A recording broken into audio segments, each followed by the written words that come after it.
Something is missing in modern men. And without it, they are lost, aimless, and the statistics prove it. I'm someone who doesn't have a lot of friends. Unemployed, single, and living at home. You have record numbers of men in their 20s and 30s that are still living with their parents. You have fewer young men in relationships or having sex, and a quarter of young men report that they have no close friends. Most men are single, most young women are not. I'm recording this video because I'm lonely.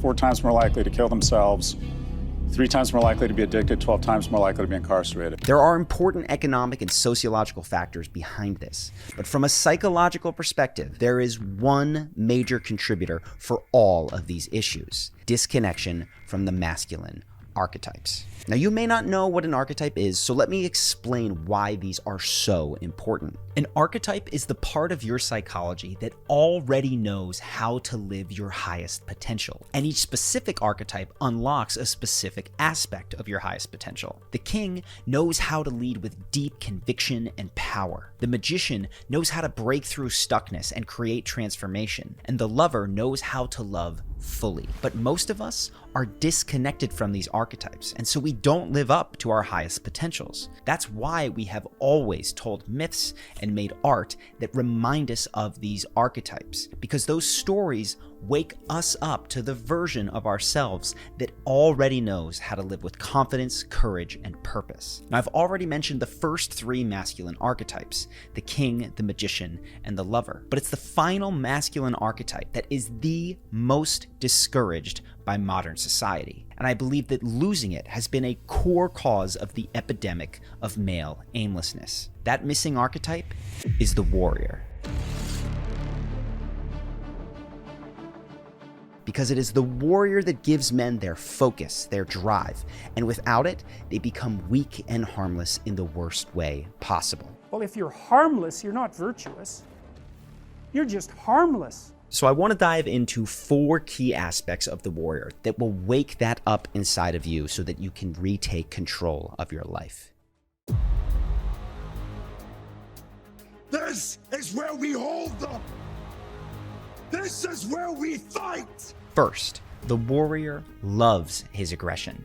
And it's no secret that modern society does not know what to do with the aggression of boys and men. From a very young age, we talk about being able to sit quietly and regulate your emotions and not be aggressive and not be impulsive. The problem is that aggression can't simply just be turned off or pushed down. It needs to be channeled, because aggression is the fuel that enables men to draw boundaries. When men are taught how to harness this power from a young age, they learn to assert themselves and defend their boundaries without violence or even needing to raise their voice. And you can see that contained aggression here. Here's the thing, Peter. Yeah. You're stepping over a line now. You're stepping over a line. You know you are. Well, I suppose they're questions that people want to know. Peter, you want to know. But if aggression is demonized and never given an opportunity to express itself, it gets turned inward and shows up as depression. So boys and men need to connect with their aggression and learn to channel it. This is a physical act, which can mean training, sports, or just yelling your lungs out in private about everything that's pissing you off. At first, this can feel frightening because we were taught that aggression always winds up hurting someone.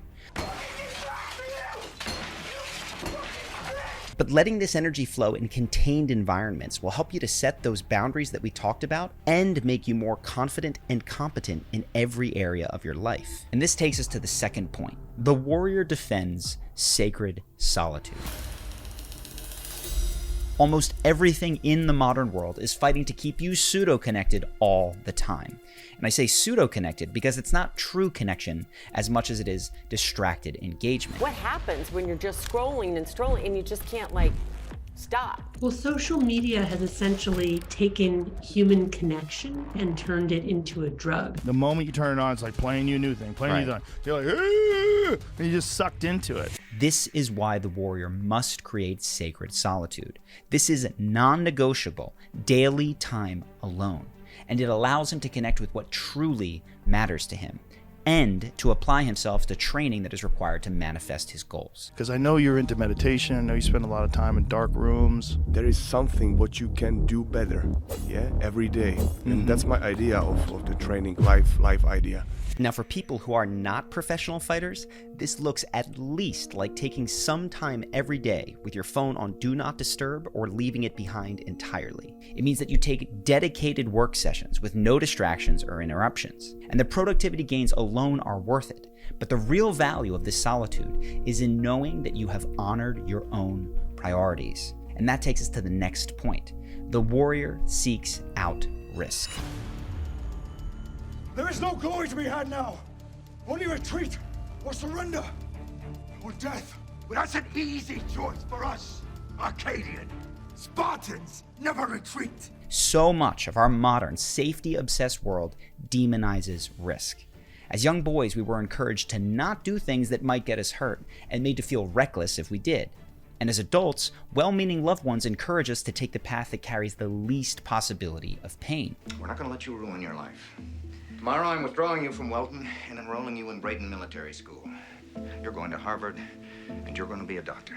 But what the warrior knows is that without risk, he cannot tap into his deepest capabilities, the ones that are buried beneath self-doubt and fear. He knows that the possibility of meaningful failure is actually a gift.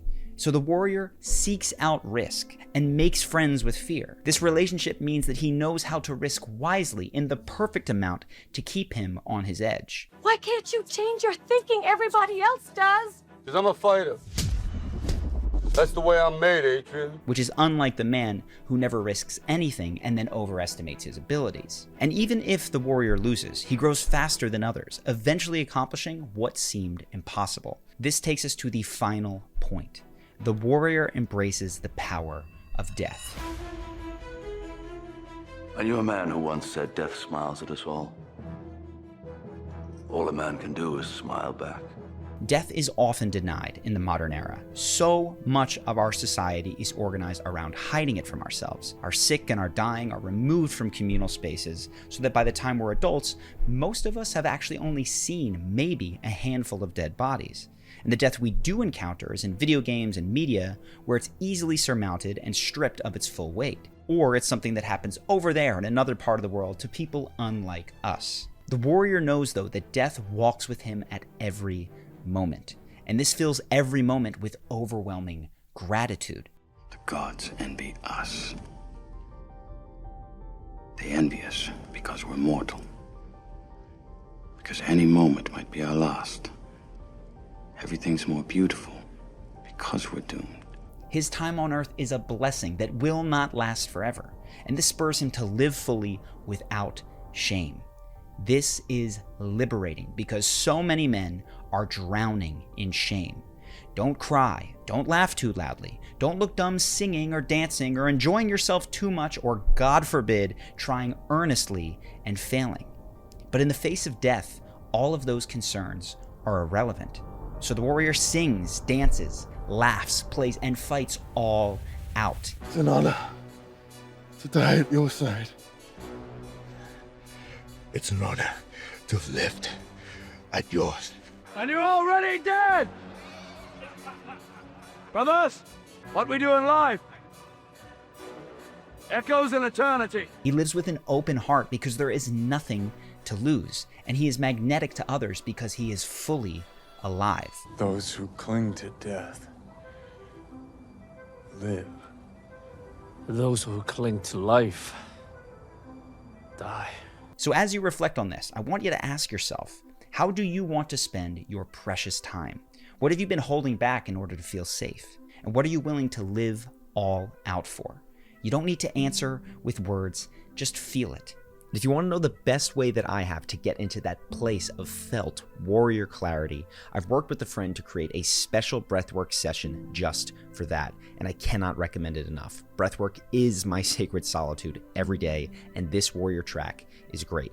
You can click here to watch that right now on YouTube, or if you want to watch my video on the power of the King Archetype, you can click here. Either way, I hope that you've enjoyed this video, and I'll see you in the next one.